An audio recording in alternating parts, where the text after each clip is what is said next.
Welcome to the next episode of The Hunt. I am your guest host, George Parkhurst, filling in for our fearless leader, Kevin Roth. And I have a very special guest with me today, somebody I work with all the time and somebody who I chat about remote life with all the time. So, Catherine Lane, it's a pleasure to have you.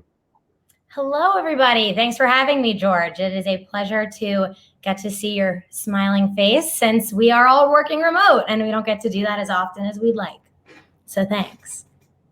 Yeah, no, and I know we get to speak a lot about this. So, at a personal level, we've had a lot of conversations around this. But I guess for you, you got started with our company right during the pandemic, right? So I'd like to hear from you about, some of your professional experience, maybe some positives you've had recruiting in a remote environment.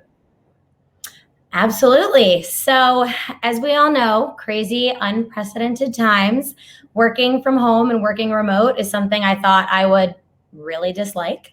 I'm a huge people person. I think a lot of recruiters are, but there's been a lot of positives I've gotten out of it. First and foremost, being new relationships with people. I mean, not now just in the New York area, but across the country. Now I'm having conversations with people in Florida. I have a candidate I speak to who lives in Atlanta.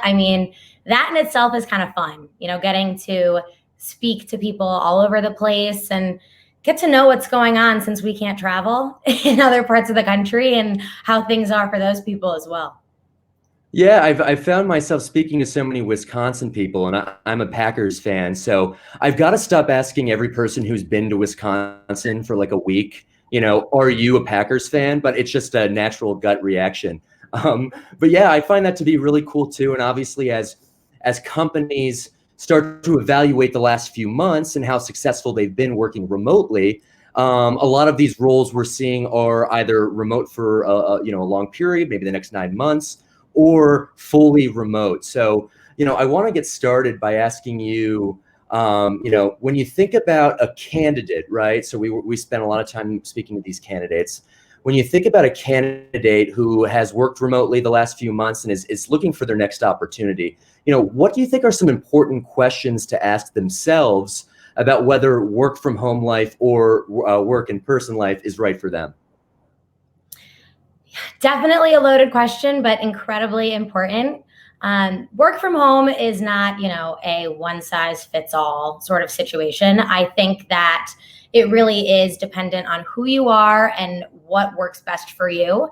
So the biggest thing I think is really being brutally honest with yourself. Look in the mirror, especially if you're working from home. Maybe you're the only person you're talking to all day, who knows? But really have a good idea and understanding of what it is that has worked for you. So what has your productivity looked like?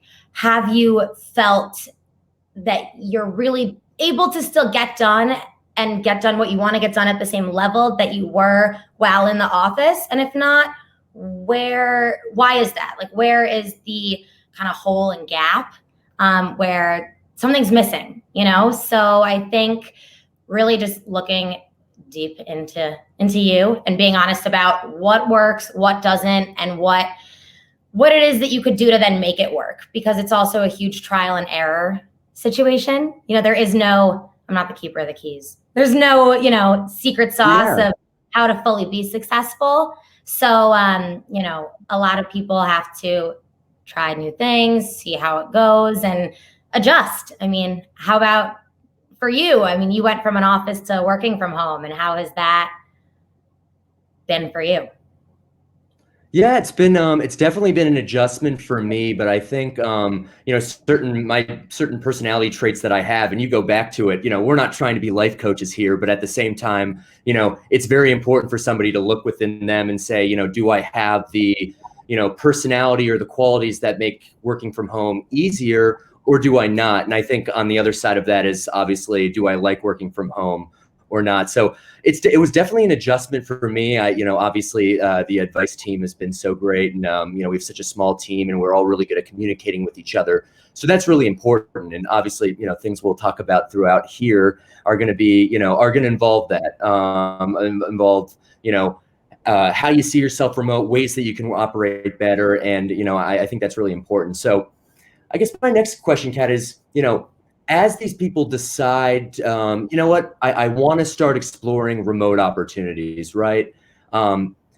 During the interview process, are there any particular things that you may want a candidate to ask, or you may want to know yourself as a candidate, that's important to ask a direct hire or a HR manager that can give you answers as to whether remote life's for you?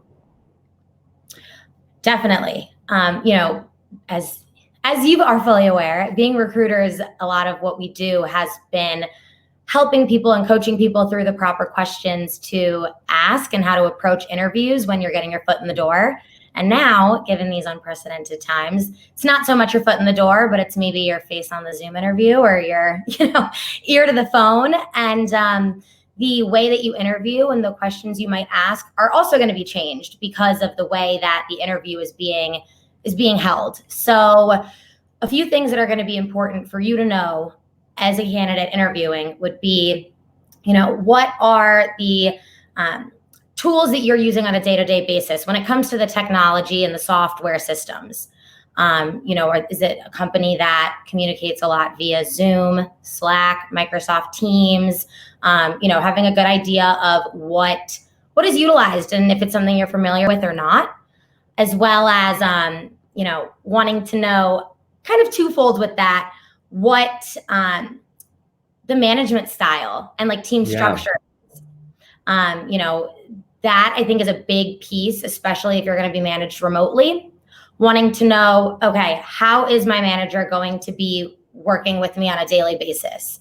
Are you somebody who needs their hand held? Are you somebody who's very, give me the tools and I'll run with it and get done what needs to get done? But having open lines of communication and asking what is going to be expected of you and have a very good breakdown beforehand so you know what you're getting yourself into, I think is also a huge piece, almost more detrimental now that we're remote than it even would be while in person. Right.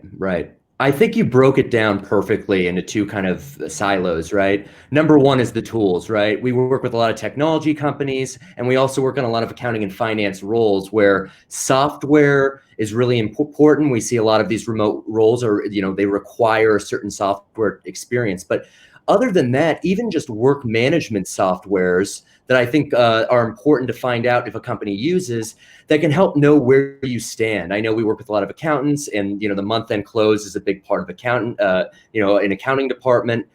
What tools can you use to help track your progress and help track how you're doing, other than just talking to your manager about how you're doing? And I think you brought up a great point about the management style and about the type of people you're working with. That's gonna getting an understanding of that in an interview process is going to be just as important as, hey, I know how to use this software. I'll probably be fine.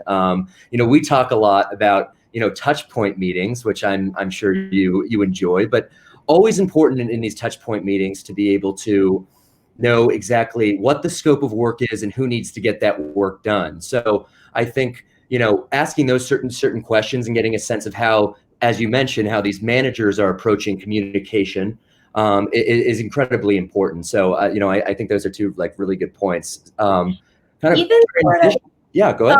No, I was kind of just wanting to piggyback on that. Two other things that you kind of shed light on is not only understanding, the management style, your team, touch points, like kind of having that open communication.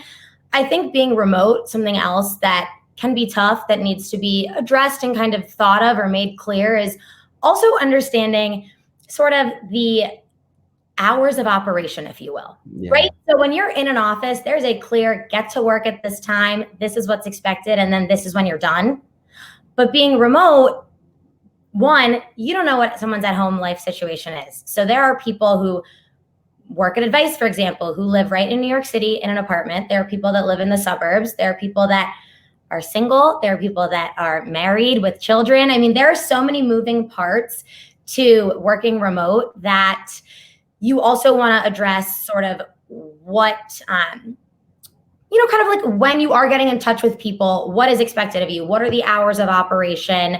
When is a good time to get in touch with certain people? And be open and flexible to the fact that everyone is having to adjust to their different situations, because not only is this working remote, but it's working remote during a global pandemic, which throws in a lot of other moving parts aside from just a typical remote situation.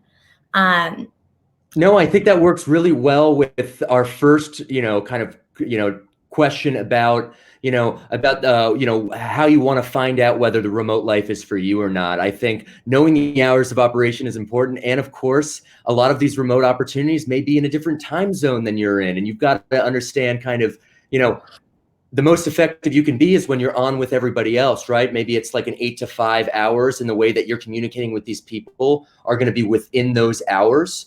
So having an understanding that if you're interviewing for something that's not in your time zone, are you willing to be on at the times that your team is on? So that's obviously so important, and kind of a simple question you forget to ask. Right. Like, be honest with yourself, because at first it's like, wow, that job's going to give me like 50% increase in my salary, but I have to get up at 4 a.m. That doesn't sound too bad. But it's like, okay, after a few months of really doing that, is that really something that's attainable and something that you actually really are willing to do? And if the answer is yes, then wonderful, go for it. But, just really being in touch with yourself. And lastly, something I do think that is a big piece, especially in today's day and age for interviewing, is that culture piece. I know that a lot of people, when I'm speaking with candidates, and even myself, when I have been a candidate and interviewing and going through the process and the motion, culture is huge. I think that culture is very important. And a lot of these companies have done so much to create progressive, collaborative cultures in today's day and age. And all of a sudden you're like, wow, I miss my super, cool office with my standing desk and the snacks and the free lunch and the happy hours and my friends and the book club. Well, I do think you should still have access to a good company culture. And I think it's still something that should be addressed. Companies have actually done a very good job at, I think, keeping culture alive. At least in our situation, we have happy hour every Thursday. We have fun incentive games and just things that really keep morale up. And so remembering that just because you're remote doesn't mean you have to sit there and be on your computer all day and feel like, there's no part to it, because there is. And you should still ask that and address that in an interview process, because it shows you care and you want to, be somewhere that you're comfortable and excited about, not just for the work, but for the people that you're working with. Yeah, completely agree. And culture goes so much further than just, like you said, free snacks and, kegs in the office and things like that. It's about, part of it is about having like visibility to leadership, right? So, especially when you're not in the office and you're not having maybe those casual conversation about what decisions are being made up top, it's important that like there is constant communication on exactly what decisions that are being made by leadership are going to affect you. And I think it just helps you do your job better. When you know that like maybe your role doesn't feel like it has like a direct impact on the decision making of the organization, it's good to know where you fit, in this piece. And, everybody loves the idea of, a company that has employees that are all working towards the same mission and the same vision, and they have the same goals. And trying to create that alignment remotely is difficult. So it's about going above and beyond. Like you said, the happy hours, the events that you're kind of disengaging, not talking about work. And I think Advice does a great job with it. And, a lot of companies we speak with, do a good job with that too. So transitioning, right? You've decided you wanted to work remote, right? And you interview for the job and you get the job, and you're about to start the process of kind of day one. And onboarding is obviously crucial. We talk to companies that, are struggling to onboard remotely, given they've just really never done it before. And we see some that are technology focused and they were ready to go, right, for when this time came. So when you think about onboarding from a candidate's perspective, right, what's important for a candidate in their first, maybe 2 to 3 weeks when being onboarded remotely? So, as you're fully aware, and some viewers may know, may not, I actually started at Advice as a remote employee. So I've just gone through this, and not to toot Advice's own horn, but they did a great job with it for me. So I had a very good onboarding process. And I think that is due to a plethora of things, but a few of those being having that open line of communication, having the fact that Advice was able to not only onboard me and share a bunch of information ahead of time, prior to my start date, sharing all the logins that I would need to have, my email, just showing me sort of like what systems we utilize. Having an idea even before I started was great because it's kind of, while you're getting set up and excited for day one, you kind of know a little bit what you're going to be covering. But aside from that, also having a lot of FaceTime, making sure that I was able to have these Zoom calls with not only my managers, but then also having a quick Zoom call with other people that were on my team to put a face to the name, to get to know one another. And there's no other better way to sort of build credibility and get your name out there than by speaking up. I almost feel that it's more important to speak up and use your communication now that you're remote more than ever, because out of sight, out of mind. I mean, no one really knows what anybody is doing or how they work or how they truly operate unless you're showing it or sharing, sort of what your concerns are and being transparent. So onboarding remote, definitely the successes I had from Advice was having a lot of these meetings, having information ahead of time, also having documents to refer back to.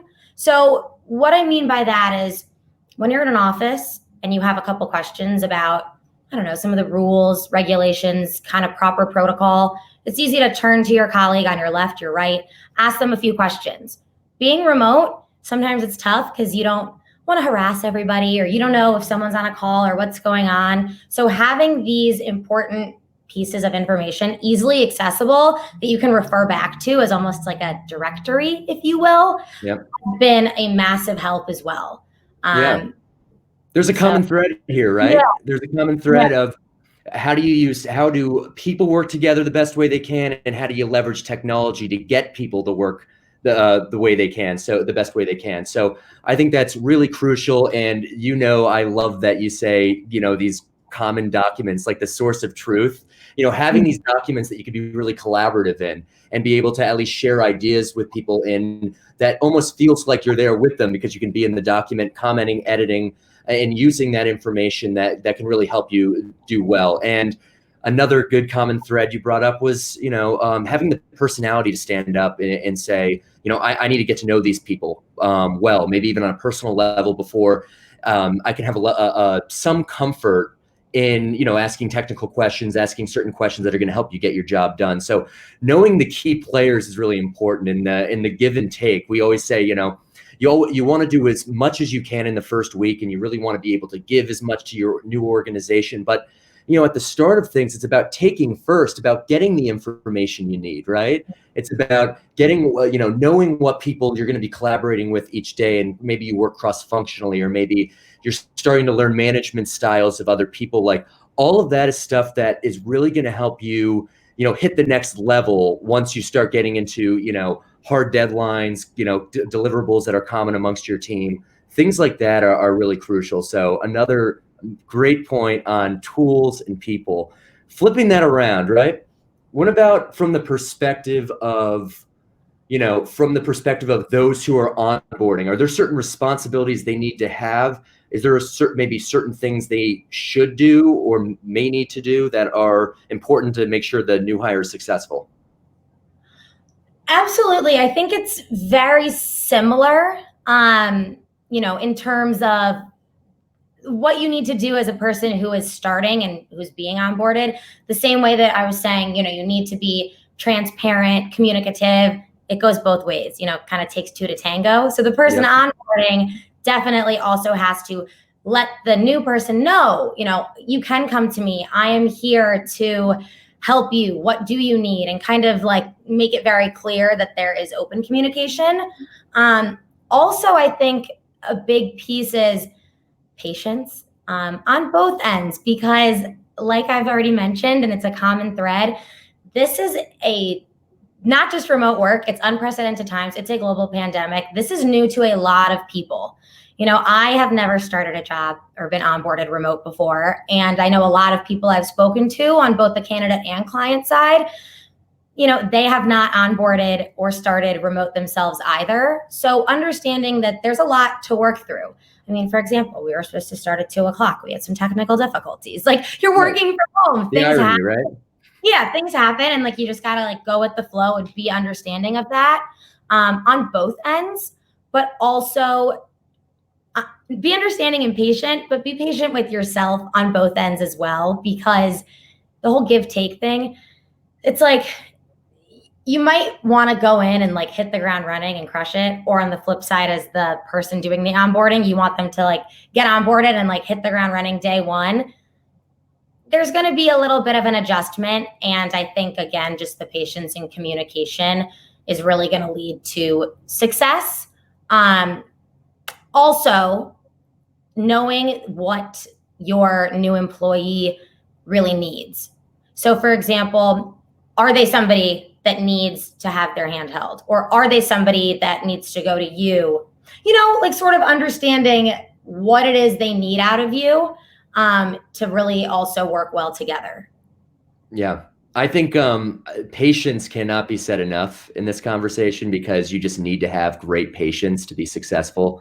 And I think I just think generally that's just great advice. There's a responsibility on both ends of the spectrum here. And I think that is, goes back into the onboarding into the interviewing process of making sure you have a manager who kind of understands that it's going to be a adjustment, that you're going to need to have some characteristic. You're going to need to be adaptive. You're going to need to be patient. And that's like the best way to be successful. So I completely agree with that.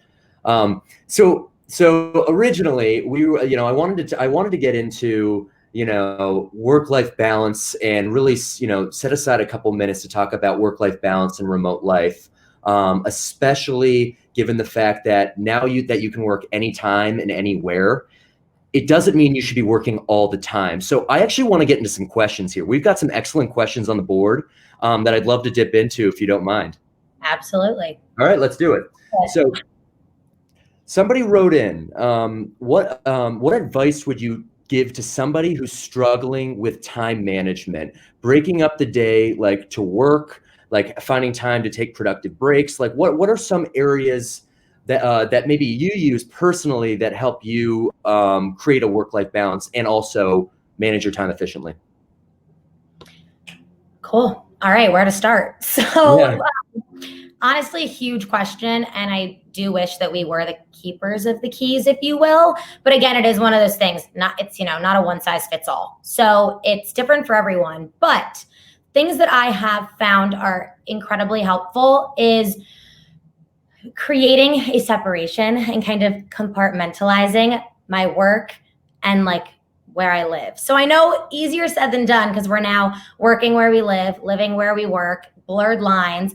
It's easy to just probably never close your computer if you don't have to. Always keep working, but that is exactly how you will burn out. So a few things I have found to be helpful would be time blocking. So if you're somebody who needs to fully take your calendar, take your to-do list and say, I have to get this done and I'm going to log on by this time. I'm going to do, this for the first 2 hours of the day. I'm going to take a 15-minute break and walk around the block. I'm then going to come back and I'm going to do this for, the next hour. Then whatever it may be, but time blocking I think is very, very, very beneficial. And it's something that can really break your day up nice and clean and cookie cutter. Also, something that I think is great is continuing with what worked for you before you were working from home. So having that routine and schedule, just because you're no longer going into the office doesn't mean you have to change what that routine and schedule looked like. So in the way beginning of the pandemic, there was this funny thing that came out that I always love to refer to, but people were saying when everyone starts working from home, you should still do your thing. Wake up at the same time, maybe get your workout in, maybe walk your dog, get your coffee, do your hair and makeup, or, put on your suit, whatever it may be. Someone took it as far to say, as a New Yorker, there's also the commute piece. So there was a photo of this guy. He put his full suit on. He had his coffee. He had his briefcase, and he was holding that like shower pole, Yeah. subway. Yeah. So he was like, now I'm doing my little commute before going to his desk, in the other room. Yeah. But there is a lot of truth behind that.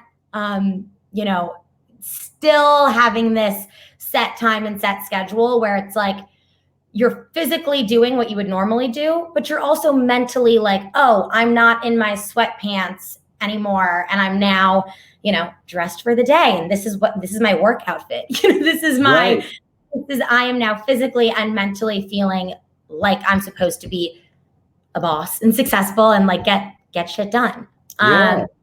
I So think it's so true with like, number one, separating your physical work life and your personal life is going to create some barriers for you. That goes back to the time management, allows you to focus on the things that need to get done. You think about distractions, and you also think about priorities. How do you eliminate distractions, and how do you focus on priorities? Those are two incredible things to do. And if you can do that well, you can time manage well. And I think the physical separation of kind of personal life and work life is really good. Obviously, that guy in like the meme that you were talking about, that's a guy who missed his office life, but he's doing everything he can to replicate like a routine. And I appreciate that effort. So that's awesome. No, but I think that's so important. And I think like that guy, you're creating almost like a psychological environment for yourself that it's like, I'm in work mode.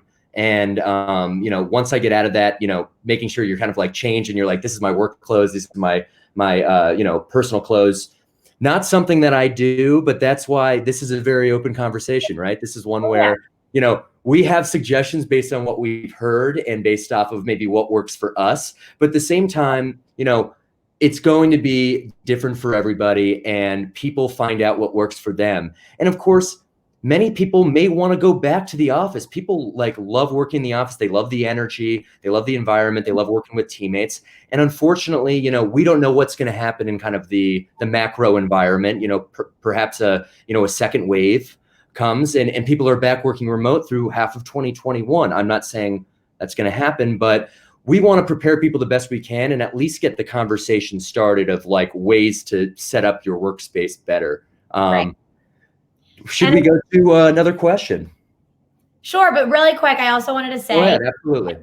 I couldn't help but piggyback on that, is that I think that, again, I don't, honestly, in full transparency, I'm not putting my makeup on every single day and, getting dressed up to the nines if I don't, need to. However, having that space, at least knowing like this is my workstation where I have my notebook and my pen and my, kind of just having an area that's your space to work makes a big difference. And also, again, just knowing what works for you, because your situation is going to be different than everybody. If you work with someone who is now at home and also is suddenly a teacher for their kids, they might have to, log off the computer for a few hours when you could still be working, and they might log back on. Don't compare yourself to the other people you're working with. Do what you personally need to do. Communicate with your team on what that is and what your hours are and when you're working to be most successful. I think it's easy to compare yourself when you're not physically in an office, or if you see so-and-so has a little green light next to their name, you're like, well, I should be online. Do what you need to do. Don't burn out. Take a pause, take a breather, because unless you're in a position where you're paid overtime, you're still paid for exactly what you were doing before. You want to just feel like you're getting it done in the best way possible and celebrate the little wins, because I think that's also a huge thing, that when sometimes it feels like Groundhog's Day and it's like this over and over again. We tell each other that all the time. Celebrate the small wins. It's so true. Good conversations you had with people, things you learned, especially early on in onboarding. I think that's just could not be more true, and that could apply across life. I think that's awesome. Okay, so I'd love to just talk, and this kind of goes back to management in onboarding, but it's more for current employees, right? Mm-hmm. And creating a good culture, right? So what are things that leaders can do to create good remote work culture? That's another good question. Yeah. Quite a few things. And I think, again, it really can depend on the company. So for us, we work for a boutique agency. So it's, a smaller group of people, and we're lucky to all be in kind of constant communication. So I think what a leader can do to really be involved is get everyone else involved, like kind of what can you do? Well, open the floor because, talk to people. What are we lacking? What is it that you guys might like to do? Or what is it that you're seeing? So like we mentioned, maybe that's, having these happy hours, or maybe it's starting a virtual book club, or, having a weekly sort of incentive. Maybe if someone does something very well, you get sent a little like surprise in the mail, or, just little things. But I think little things can go a long way. But the best way to know what would be appreciated, again, is really that communication. I know that's all I've been saying. Yeah. Know your people, right? So big. Yeah. It's the best.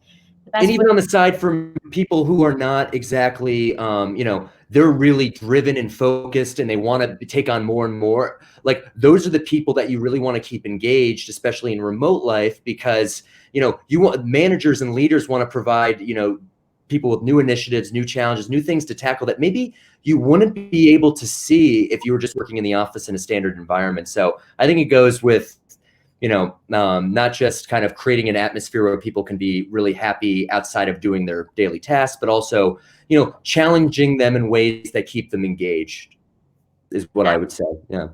100%. So let's go to one more question, and then we'll close it out. Let me see a good question here. Do you think this is interesting? And we're seeing this trend a lot. But do you think remote work may replace a lot of current in-office positions? Do you think that this is like the future? I definitely think that this is going to open the door for a lot of new opportunity. Honestly, we're lucky this happened. Not lucky at all, but the timing with today's technology has happened when we didn't have the means or access to all this technology. It'd be a lot more difficult. But I do think that, and we've already seen, some companies have openly, come out with articles that maybe, you could be remote permanently going forward if you so choose, or, there's going to be unlimited work from home option if that's something that you like.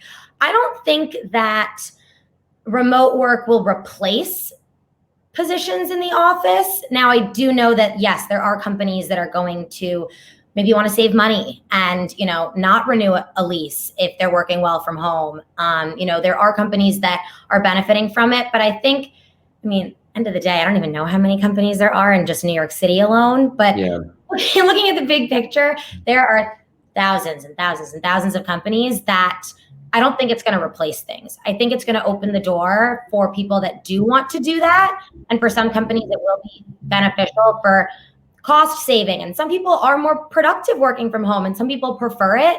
But if it's not for you, there's going to be in-person work. I don't think that there's going to be replacements from, just remote. There's something about the human factor and like having like the in-person relationship that is so crucial and beneficial to certain industries. And I think that nobody wants to, all of a sudden have cities become completely like ghost towns and, the hustle and the bustle and, getting ready for work. I think I was jaded. I feel like I was a little bit jaded when I came into, when I started recruiting for remote roles, assuming that every person I spoke with was going to be like immediately interested in the fact that it was remote. Mm-hmm. I was so wrong. I've spoken, and as have you, have spoken with many people that are like, I just really value an in-office environment. So I think it's going to, as we see, maybe a changing of kind of either whether it be like rent prices or people moving to different locations, maybe to get cheaper rent. I still think there's going to be a demand for in-office work, and people who can go in office and enjoy it are going to find opportunities to do so.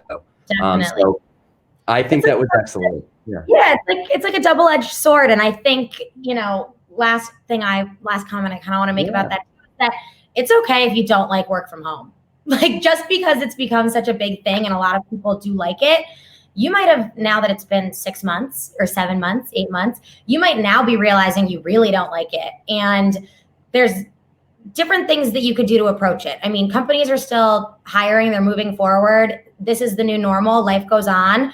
There are companies that we are working with, there are companies out there who are flexible. And maybe if you are realizing you want to go back into the office, circling back again to communication, advocate for yourself, talk to your employer, see if there's a little bit of flexibility. You know, maybe your office is open, and if it's something that would benefit you and would help with your productivity and the value add that you have, people want to work with you if you advocate and share your concerns. So just going to the people that you're needing to speak with and who would be in charge of that, it's not necessarily a closed door. And if they say that it is and you can't go back, well, then you can email, call George or I, and we'll help you find a role where it is possible, because there are thousands of companies out there and not everything's right for everyone. So really use this time to reflect, really, really realize what it is you like and what it is you don't, because being in this weird, unprecedented time is when I've actually learned probably the most about myself. And like putting myself out of my comfort zone is when I've kind of really realized, like, wow, like there's a lot of other things out there like I'm getting better at because of being remote. And yeah, I completely agree. I think it's really goes back to what we've been saying this entire time. It's a common thread that it's not for everybody. Obviously, we just have our own personal and, some of the experience we're sharing over the conversations we've had over the last few months. But like, we still have a lot to learn as well. And everybody can learn a little bit more about themselves and about what environment is best for them by going out and having these conversations. So, as we mentioned, we're not experts, and, we would love to, if you have any comments on this or you have any good suggestions for how people can be more successful remotely, please share them with us. Either comment on the page or contact us and share some of the insights that you have. So, Kat, it was a pleasure having you. This was so much fun. We're probably going to talk in like 40 minutes about something else anyway. So it was a pleasure, and I hope we get to do this again.